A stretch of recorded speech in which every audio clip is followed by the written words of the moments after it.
Bago mags mo? Ha? Bago? Stock yun ah. Anong stock? Hindi ba yun yung mags niya? Bago eh. Ano kulay? Bronze. Oh, ano yung dati? White. Binigyan na naman nila ako ng mga player. Ano na naman yan? Binigay dun sa mga player sa labas. Binigay lang. Oo, libre na daw tong dalawa na to. Bagay ito dito. Libre lang, pwede ba yun? Yun nga sasabihin ko, may deal na naman. Ano na naman? Eto, kakabit. Yung tubo kasama doon. Babayaran mo? Oo. Sabi mo binigay sa'yo, ibalik mo na yan ngayon. Oh, ito, bilhin nyo na. Presyohan nyo na. Andito lang. Sabi ko na binili mo eh. Bagong pyesa, binigyan nila ako. Ano na naman yan? Kaya na, no? Ayan, Bigay lang yan? Bigay lang nila. Ang bait nga nila doon eh. Sigurado ka bigay yan? Second hand, yun. Dumi, oh. Paano yung nangyari yun? Bigay yun? Pwede ba yun? Wala nang libre ngayon. Sabi nga nila, may bayad nga daw yung tubong kakabit nito. Ayun lang. Oh, kaya nga ako nandito para sabihin ko sa'yo, binigyan nila ako ng magandang deal. Nilibre nila yon, pero yung tubo dito, babayaran mo. Oo. Ay, tagal mo ah. May uwi ka? Ayaw ka, may uwi ka, tinan mo. Dad.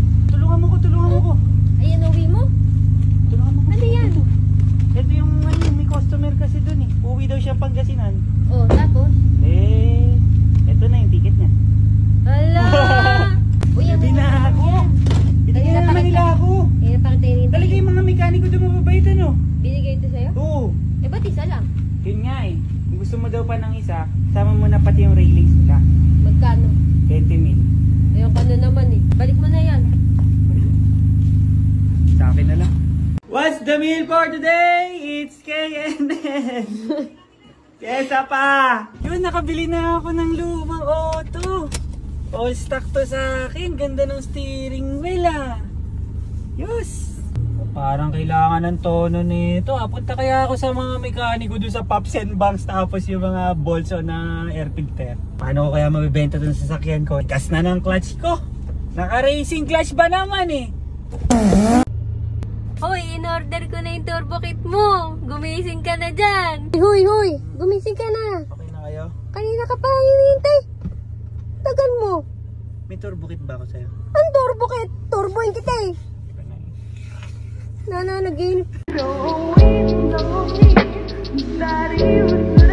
Ito post nila, may nagpakabit din ako. Nabudol din ako ni Boss Dex dito. Sinukatan, nilapatan para maganda ang harapan ng ating sasakyan. Isa sa mga inaalagaan natin yung hindi tayo magdodoble ng trabaho. Dito, pulido ang trabaho ni Boss Dex. Trusted Honda mechanic, kaya dinadayo talaga to ng mga tropa natin sa North at South. At nagpakabit nga tayo ng bagong chin kasi basag na yung chin natin. Ito, BYS ang tawag dito. May dalawang butas para medyo aerodynamic. Lalagyan din natin yan ng bracket kasi tatakbo tayo na mabilis. Makikita nyo naman. Para mag-start na tayo, mag-bleed ng radiator. Review tayo ng mga pinakabit natin sa day 1. Fog lamps, long radiator, nagpakabit tayo ng EPS, at ang pinakabit nating long studs at saka racing lug nuts. Makikita naman natin na nagbago na ang itsura ni King. Uuwi muna kami kasi ginabi na kami at babalik kami next week. Salamat Boss Dex, at ang ating day 1 ay tapos na. Day 2 naman, makikita nyo nandun si Lucky, ang Civic FB natin na pang daily. Makikita nyo naman na hindi na power steering. At wag na tayo magpatumpik-tumpik pa. Day 2 na agad at magpapakabit naman tayo ng torotot at bubutasin natin ang headlight na natin. Headlight na natin kasi binigay lang sa atin ni Boss Dex yun, kaya madilaw. Medyo nakapag-ganern kasi yung unang nakuha. Imbis na pag-ganon, pag-ganern. Sinentro lang namin para mas maayos ang placement ng ating torotot, ang ram air intake natin. Bubutasin na natin ang ating headlight. Depo lang po yan, hindi Stanley. Inko, baka naman, napakaganda ng mga tools nyo. At natulungan pa nga tayo ng kuya natin. Maraming salamat kuya. Makikita nyo naman na pinort na at makikita nyo mahaba pa ang ating ram air.